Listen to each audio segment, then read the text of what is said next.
alaihi wasallam. Masa kita tidak mau bangga dengan Rasulullah dengan bersorban dan menggunakan gamis? Ini semua adalah sunnah. Wah, saya tersinggung dong. Gitu kan. Saya kan lagi di sebelahnya gitu kan ya.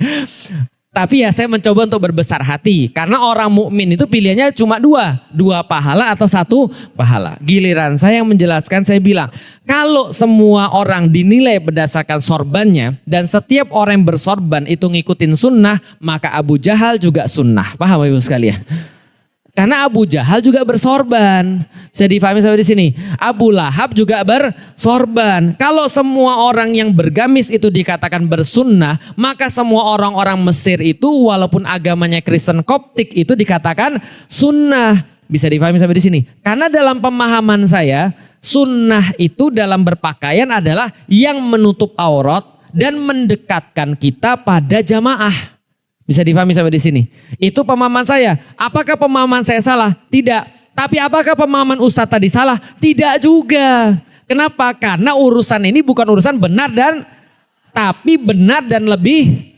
Bisa difahami sampai di sini. Tapi praktikalnya begini. Contoh ya, contoh. Bisa kebayang habaib nggak di kepala kita? Bisa kebayang Habib nggak di kepala kita? Bisa. Kemarin ada Habib Umar datang ke Indonesia. Beliau pakai sorban. Beliau pakai kemudian gamis, beliau pakai burdah dan segala macam. Ngelihatnya gimana? Masya Allah, keren banget. Beliau menyampaikan tentang kakeknya Rasulullah Sallallahu Alaihi Wasallam. Bisa kebayang kalau beliau datang pakai kaos? Sudah pasti tidak akan didengarkan. Paham sampai di sini? Karena dia berbicara dengan makomnya. Maka makomnya mengharuskan beliau untuk mencontohkan 100% berdasarkan apa yang beliau fahami. Bisa difahami sampai di sini? Oke, kita balik. Felix Xiao datang mengisi kajian anak muda.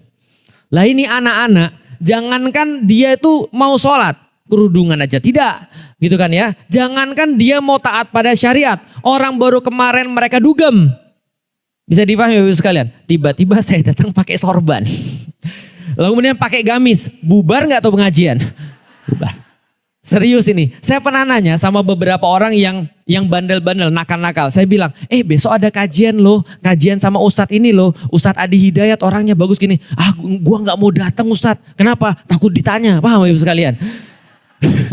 Paham gak sih maksudnya? Jadi dalam pikiran mereka itu ketika datang ke kajian Ustadz Adi itu ditanya. Pikiran mereka kalau datang kepada kajiannya kayak misalnya mohon maaf para habaib, mereka harus bisa untuk berzikir. Mereka harus bisa untuk misalnya maulidan. Mereka bisa untuk hadroh dan segala macam. Mereka insecure, maka mereka gak mau datang. Kenapa? Bagi mereka terlalu berisiko. Paham sampai di sini? Makanya orang-orang di Indonesia wali songo, sunan-sunan zaman dulu, mereka mencoba bagaimana caranya berpakaian tapi tidak menjauhkan kita daripada jamaah. Makanya saya pilih batik, kan enak. Mana-mana bisa, ke anak gaul diterima, paling disangka Pak RT, kan gitu kan ya. Pergi ke mall masih pantas, ngisi pengajian masih dikatakan khidmat dan seterusnya. Kecuali kalau saya ngisi anak muda, saya pasti pakai kaos. Kenapa? Saya berusaha sedemikian rupa untuk mereka tuh berpikir, oh ternyata untuk jadi soleh tuh nggak perlu harus begini.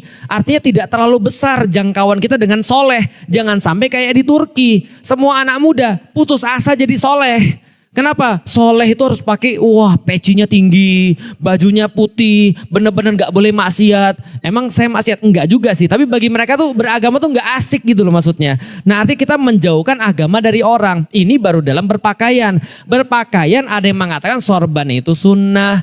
Ada yang berkatakan sorban itu enggak sunnah, cuma mubah aja kayak saya berkeyakinan begitu. Masalah cadar, itu paling banyak tuh.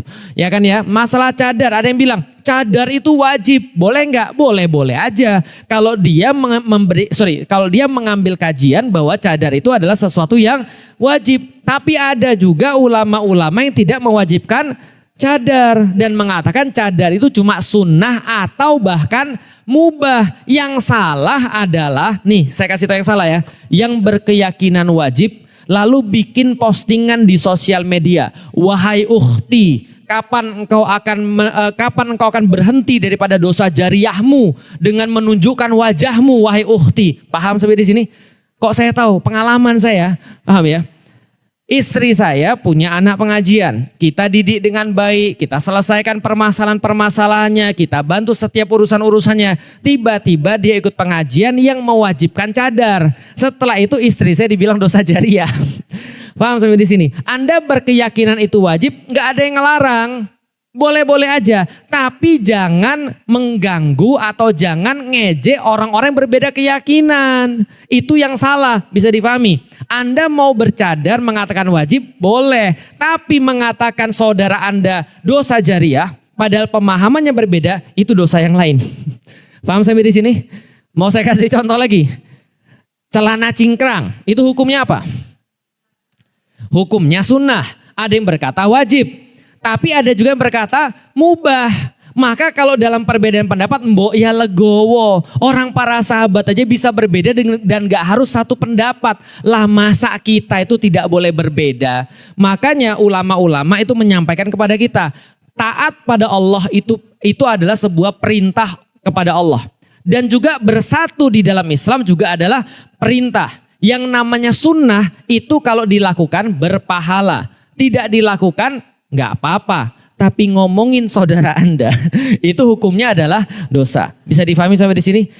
Yang namanya taraweh ada dua versi, 11 rakaat dan 23 rakaat. Yang 11 rakaat aja ada dua versi lagi. Ada yang 4 rakaat langsung, ada yang 2-2. Betul begitu? Mana yang betul?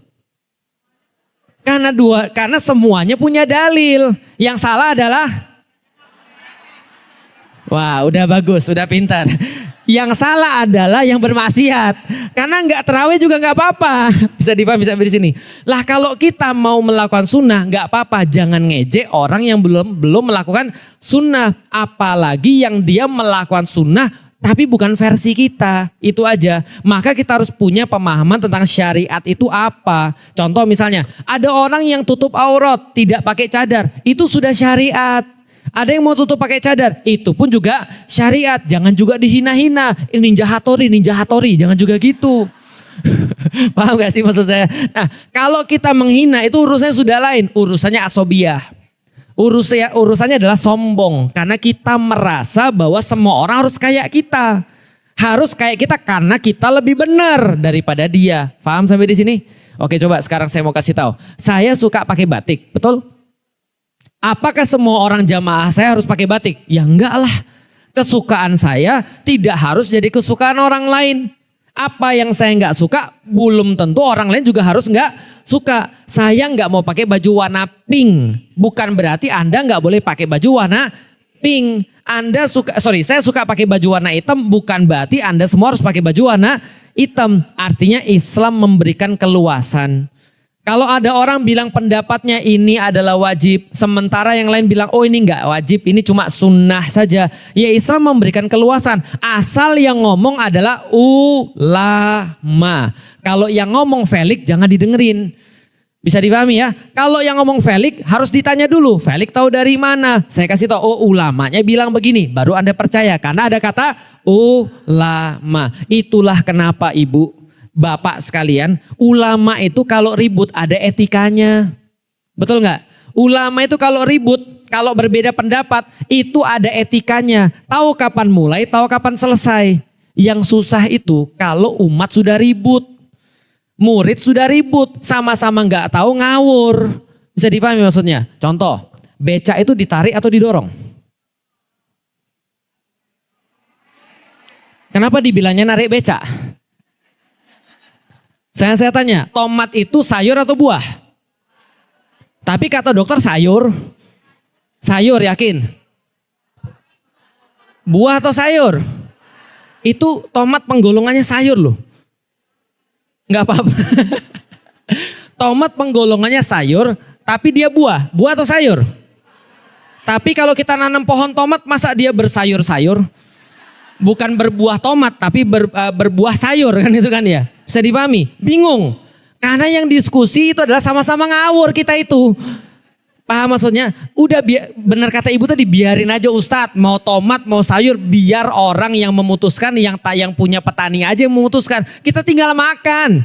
Mau tomat, mau sayur kan tetap enak. Paham maksudnya ibu sekalian? Nah itu perbedaan di antara orang-orang muslim. Kalau gurunya ribut, biarin aja. Guru ribut itu berpahala. Guru ribut itu menghasilkan kebaikan. Contoh, Imam Ahmad sama Imam Syafi'i pernah punya perbedaan pendapat? Pernah. Murid-muridnya pernah beda pendapat? Pernah. Imam Ahmad bin Hambal beda pendapat dengan Imam Syafi'i.